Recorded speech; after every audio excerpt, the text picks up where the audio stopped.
Hello, എല്ലാവർക്കും സ്വാഗതം. കിടപ്പുമുറിയിൽ സാധാരണയായി ഉണ്ടാകുന്ന ചില ചെറിയ ചെറിയ പിണക്കങ്ങളും അകൽച്ചയുമൊക്കെ എങ്ങനെ നമുക്ക് ആഴത്തിലുള്ള ഒരു ഗന്ധമുണ്ടാക്കാനുള്ള അവസരങ്ങളാക്കി മാറ്റാം? നമുക്ക് ഇന്ന് അതിനെപ്പറ്റി സംസാരിക്കാം. ഇതൊരു പുതിയ നല്ല തുടക്കത്തിനുള്ള വഴികാട്ടിയായിരിക്കും. പല ദമ്പതികളും അനുഭവിക്കുന്ന വളരെ വേദനിപ്പിക്കുന്നൊരു യാഥാർത്ഥ്യമാണിതല്ലേ? ഇത് കേൾക്കുമ്പോൾ തന്നെ ഒരു വിഷമം തോന്നാം. പക്ഷെ ഒന്നോർക്കുക, ഇത് നിങ്ങളുടെ ബന്ധം തകർന്നുപോയി എന്നതിന്റെ ഒരു സൂചനയല്ല, മറിച്ച് നിങ്ങൾക്കിടയിലെ ആ ഒരു കണക്ഷൻ കുറഞ്ഞു എന്നതിന്റെ ഒരു അടയാളം മാത്രമാണ്. അത് നമുക്ക് മാറ്റിയെടുക്കാൻ പറ്റുന്ന ഒന്നാണ്. അപ്പോൾ ഈ ചോദ്യത്തിനുള്ള ഉത്തരമാണ് നമ്മളിന്ന് ഒരുമിച്ച് കണ്ടെത്താൻ പോകുന്നത്. ഇതൊരു വലിയ യാത്രയൊക്കെ തന്നെയാണ്, സമ്മതിച്ചു. പക്ഷേ നമുക്ക് ചെറിയ, വളരെ പ്രായോഗികമായ ചുവടുകൾ വെച്ച് മുന്നോട്ട് പോകാം. ഇന്ന് രാത്രി മുതൽ തന്നെ തുടങ്ങാൻ പറ്റുന്ന ചില കാര്യങ്ങളിലൂടെ ആ പഴയ അടുപ്പവും സ്നേഹവുമൊക്കെ എങ്ങനെ തിരിച്ചുപിടിക്കാമെന്ന് നോക്കാം. അപ്പൊ നമുക്ക് തുടങ്ങാല്ലേ? ഈ അകലത്തിൽ നിന്ന് അടുപ്പത്തിലേക്കുള്ള ഒരു യാത്ര. ഒരു കാര്യം ഓർക്കണം, ഇവിടെ ആരും ശരിയെന്നോ തെറ്റെന്നോ ഇല്ല. നമ്മൾ ആരെയും കുറ്റപ്പെടുത്താനും പോകുന്നില്ല. പകരം പരസ്പരം ഒന്നുകൂടി ചേർത്ത് നിർത്താനും ആ സ്നേഹബന്ധം ഒന്നുകൂടി ദൃഢമാക്കാനുമുള്ള ചില വഴികളാണ് നമ്മൾ ഒരുമിച്ചു നോക്കുന്നത്. ഈ യാത്രയിലെ ഏറ്റവും ആദ്യത്തെ സ്റ്റെപ്പ് എന്താണെന്നറിയാമോ? ഒന്ന്, ഒരുങ്ങുക എന്നുള്ളതാണ്. അതായത് ആ അടുപ്പത്തിനായി ഒരു വേദി ഒരുക്കുക. കാരണം എന്താണെന്ന് വെച്ചാൽ, നമ്മൾ ശാരീരികമായും മാനസികമായും തയ്യാറെടുക്കുമ്പോൾ അത് സ്വയം നമ്മളോടും നമ്മുടെ പങ്കാളിയോടും പറയാണ്, ഞാൻ ഈ നിമിഷത്തിന് വില കൽപ്പിക്കുന്നുവെന്ന്. ഈ ഒരു താരതമ്യം ഒന്ന് നോക്കൂ. ഇത് നമുക്ക് എല്ലാവർക്കും റിലേറ്റ് ചെയ്യാൻ പറ്റുന്ന ഒന്നായിരിക്കുമല്ലേ?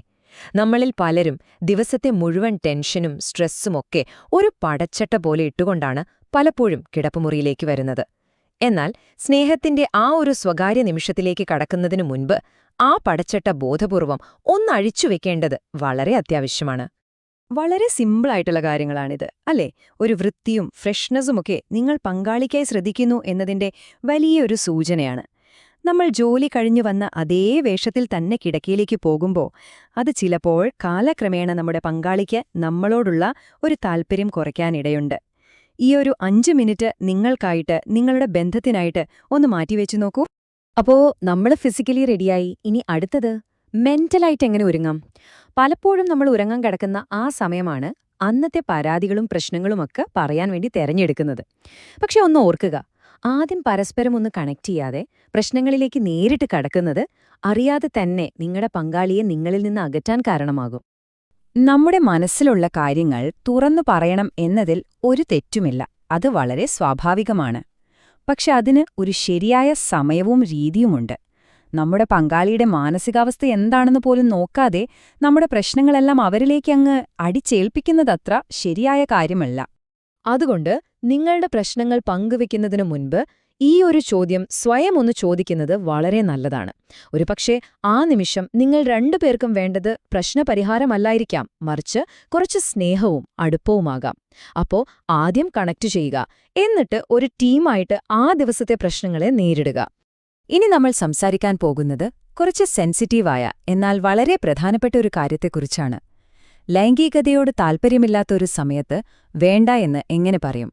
ഇത് നമ്മുടെ പങ്കാളിയെ വേദനിപ്പിക്കാതെ എന്നാൽ നമ്മുടെ ആവശ്യങ്ങളെ ബഹുമാനിച്ചുകൊണ്ട് പറയാൻ പഠിക്കുന്നത് ബന്ധങ്ങളെ സംരക്ഷിക്കാൻ വളരെ അത്യാവശ്യമാണ്.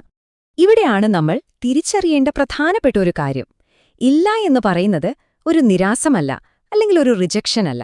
അത് നിങ്ങളുടെ ആവശ്യങ്ങളെ ബഹുമാനിക്കുന്ന ഒരു അതിർവരമ്പ് മാത്രമാണ്. ഒരു നിരാസം ആ ബന്ധത്തിന്റെ വാതിൽ കൊട്ടിയടക്കുമ്പോൾ സ്നേഹത്തോടെയുള്ള ഒരു അതിർവരമ്പ് സത്യസന്ധതയിലൂടെയും വിശ്വാസത്തിലൂടെയും ആ ബന്ധത്തെ കൂടുതൽ ശക്തമാക്കുകയാണ് ചെയ്യുന്നത്. ഒരു കാര്യം മനസ്സിലാക്കുക, നിങ്ങൾക്ക് ക്ഷീണം തോന്നുന്നതും ആ നിമിഷം ഒരു മൂഡില്ലാത്തതും തികച്ചും നോർമലായ ഒരു കാര്യമാണ്. നിങ്ങളുടെ ശാരീരികവും വൈകാരികവുമായ അവസ്ഥകളെ നിങ്ങൾ ബഹുമാനിക്കണം. ആ വികാരങ്ങളെ സ്നേഹത്തോടെയും കരുതലോടെയും പങ്കാളിയോട് എങ്ങനെ അറിയിക്കാമെന്നതിലാണ് നമ്മൾ ശ്രദ്ധിക്കേണ്ടത്. ഈ സ്ലൈഡ് വളരെ പ്രധാനപ്പെട്ടതാണ്. ഇതൊന്ന് ശ്രദ്ധിച്ചു കേൾക്കണം. ആദ്യത്തെ കോളത്തിലെ മറുപടികൾ നോക്കൂ.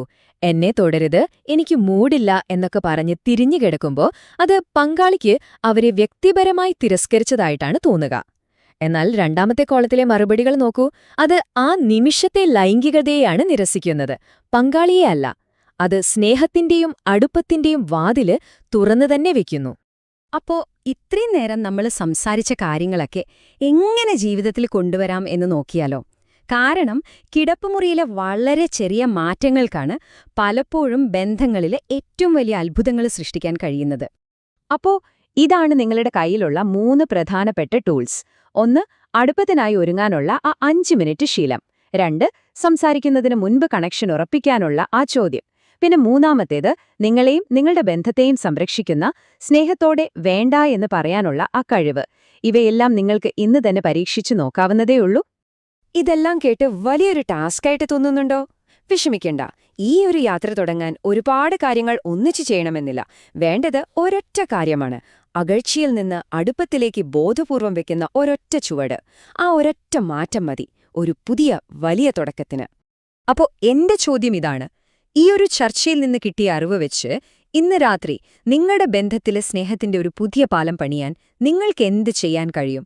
ഒന്ന് ആലോചിച്ചു നോക്കൂ.